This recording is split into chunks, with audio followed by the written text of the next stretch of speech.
جلسے کا باقاعدہ طور پر آغاز ہو چکا ہے۔ ہمارے ساتھ اسٹوڈیوز میں موجود ہیں سلیم بخاری صاحب، سینئر اینالسٹ ہیں۔ بخاری صاحب، وقت چونکہ کم ہے ہمارے پاس، تو میں چاہوں گا کہ کوئی کامنٹ آپ کا، تجزیہ آپ کا۔ ایک تو ہم جو گلگت بلتستان کے حوالے سے بات کر رہے تھے کہ کیا فرق پڑے گا، دوسرا میں چاہوں گا کہ اس کے ساتھ ہی ایڈ کر لیں کہ جو حکومت کی اتحادی جماعت تھی سردار اختر مینگل صاحب کی، وہ بھی آج اس جلسے میں موجود ہیں، کیا امپیکٹ ہوگا اس کا؟ میں پہلے اختر مینگل صاحب کی موجودگی جو ہے وہ بہت امپورٹنٹ ہے، اس لیے کہ وہ حکومت کے اتحادی تھے، ان کے ساتھ حکومت نے دعوے کیے تھے۔ عمران خان صاحب نے کوئی 3-4 دفعہ ان کے پاس وفود بھیجے، وہاں نئے وعدے ہوئے، کوئی ایک وعدہ پورا نہیں کیا، الٹیمیٹلی وہ اتحاد سے الگ ہو گئے۔ اور آج ان کی اس اجلاس میں موجودگی جو ہے یہ میں سمجھتا ہوں بہت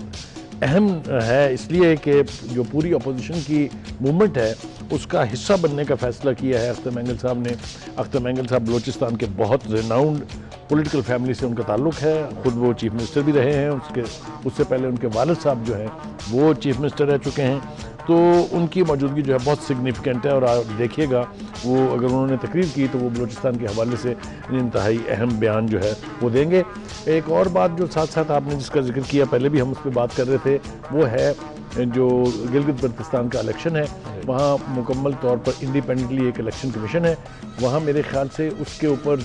پاکستان کی نیشنل اسمبلی کے اسپیکر اسد کیسر صاحب کو ایک اجلاس بلانے کی ضرورت بالکل نہیں تھی، اس لیے کہ وہ پہلے بھی الیکشن کرا چکے ہیں۔ ان کو خدا کے لیے الیکشن وہاں ہونے دیں، کیونکہ جو کارروائی ہم کرنے چلے تھے کہ اس کو ہم پاکستان کا حصہ بنا کے صوبہ بنانے لگے تھے، وہ اگر ہم کرتے تو ہمارے اس اقدام میں اور ہندوستان کے اس اقدام میں، جس طرح سے انہوں نے وہ آرٹیکل 370 ختم کر کے کشمیر کو اپنا حصہ بنا لیا ہے، کوئی فرق نہ رہتا۔ اور اس سے کشمیر کے مسئلے کی نوعیت پر اور اس کے حوالے سے جو ریزولوشنز ہیں یونائٹڈ نیشن میں، اس سب کچھ کے اوپر بہت فرق پڑتا۔ اور ایک اور بات جو میں یہاں کشمیر کے حوالے سے کہنا چاہتا ہوں وہ یہ کہ جو آج کل بات چیت ہو رہی ہے، جس قسم کی فضا آج کل قائم ہے، وہ یہ ہے کہ اگر یہ اقدام ہم اٹھا لیتے جو ہم کرنے جا رہے تھے،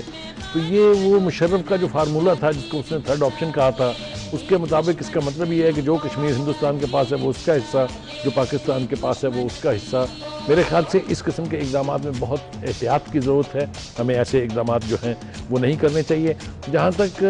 پرو انڈیا ہونے کا تانا دیا جا رہا ہے نواز شریف کو، اور کہا جا رہا ہے، آج بھی اسد عمر نے کہا کہ انہوں نے تو کلبھوشن صاحب کا نام تک نہیں لیا اپنی تقریر میں، تو میں پوچھنا چاہوں گا ان سے کہ جناب عمران خان صاحب نے کتنی دفعہ نام لیا ہے کلبھوشن صاحب کا؟ اور آپ نے تو ابھی نندن کے حوالے سے جتنی پھرتیوں کا مظاہرہ کیا تھا، وہ اس کے اوپر بھی سوالیہ نشان اٹھ رہے ہیں، اس کا بھی آپ نے وضاحت ابھی لوگوں کو دینی ہے۔ آپ آج جلسے کی طرف آتے ہیں جناب۔ پہلی بات تو یہ ہے کہ میں انتہائی احتیاط سے کام لیتے ہوئے اس ریلی کو کراچی کی تاریخی ریلی کہنے سے گریز نہیں کروں گا۔ میرے خیال سے یہ آج ایک نئی تاریخ رقم ہونے جا رہی ہے۔ 3 چیزیں اس ریلی کے بارے میں بہت اہم ہیں۔ ایک تو یہ کہ یہ آرگنائزڈ بہت اچھے طریقے سے کی گئی ہے، جو انتظامات ہیں وہ اگر آپ دیکھیں اس کو جس طرح سے لوگ بیٹھے ہوئے ہیں۔ دوسرا ڈسپلن، اتنی بڑی تعداد میں پولیٹیکل اور ویریڈ پولیٹیکل پارٹیز کا، مختلف پولیٹیکل پارٹیز کا اجتماع ہو اور اتنے ڈسپلن سے لوگ بیٹھے ہوں تقاریر سننے کے لیے، یہ بھی اس کی خوبصورتی ہے۔ اور دوسرا اس جلسہ گاہ کی رنگینی جو ہے، جو کلچر آپ دیکھ رہے ہیں سندھ کا جو ڈپٹ کر رہا ہے، خاص طور سے جو پاکستان پیپلز پارٹی کے جیلے اور جیلیاں آئی ہوئی ہیں۔ جیلیاں اس لیے آتی ہیں کہ بے نظیر بھٹو صاحبہ مرحوم جو تھیں، ان کی بہت فالوئنگ تھی خواتین میں، لہٰذا جھنڈوں کی جو بہار ہے، جو رنگ ہے، جو ٹوپیاں پہنی ہوئی ہیں، جو کلچر ہے، وہ بھی بہت خوبصورت دکھائی دے رہے ہیں۔ بہت شکریہ سلیم بخاری صاحب، ہمارے ساتھ گفتگو کا سلسلہ ہم آگے بھی جاری رکھیں گے اور تجزیہ سلیم بخاری صاحب کا اس پر لیتے رہیں گے۔